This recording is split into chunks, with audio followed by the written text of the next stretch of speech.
પગની એડીમાં દુખાવો કેમ થાય છે? ઘણા લોકો માને છે કે કેલ્શિયમની ઉણપ, B12ની ઉણપ અથવા તો યુરિક એસિડ વધી ગયું હોય તો પગની એડીમાં દુખાવો થાય છે.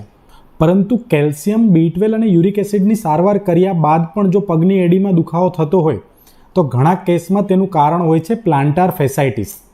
પ્લાન્ટાર ફેસાઇટિસની બીમારીમાં પગના તળિયે એક લિગામેન્ટ આવેલું હોય છે જે એડી અને આગળના ભાગને જોડવાનું કામ કરે છે.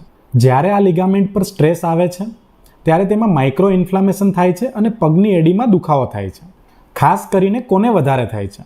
જે લોકોનું વજન વધારે હોય, ખુલ્લા પગે વધારે ચાલતા હોય, લાંબા સમય સુધી ઊભા રહેતા હોય, ઘરમાં ખુલ્લા પગે ચાલતા હોય અથવા તો ઓફિસ વર્ક પર કે જ્યાં હાર્ડ ફ્લોર હોય ત્યાં ખુલ્લા પગે ચાલતા હોય અથવા તો ચપ્પલ કે બૂટનું સોલ જો બહુ જ કડક હોય તો આ બીમારી થઈ શકે છે.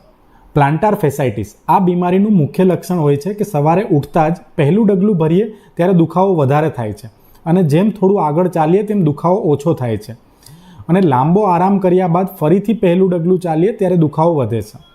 જો આ તકલીફ હોય તો શું કરવું જોઈએ? ઘરમાં ખુલ્લા પગે ન ચાલવું જોઈએ, સોફ્ટ ફૂટવેર પહેરવા જોઈએ, કાફ અને ફૂટની સ્ટ્રેચિંગ એક્સરસાઇઝ કરવી જોઈએ, વજન ઓછો કરવો જોઈએ અને બરફથી મસાજ કરવું જોઈએ. દરેક એડીનો દુખાવો યુરિક એસિડના કારણે નથી હોતો. ઘણી વખત તમારા પગ પર પડતો દરરોજનો સ્ટ્રેસ પણ તેનું કારણ હોય છે.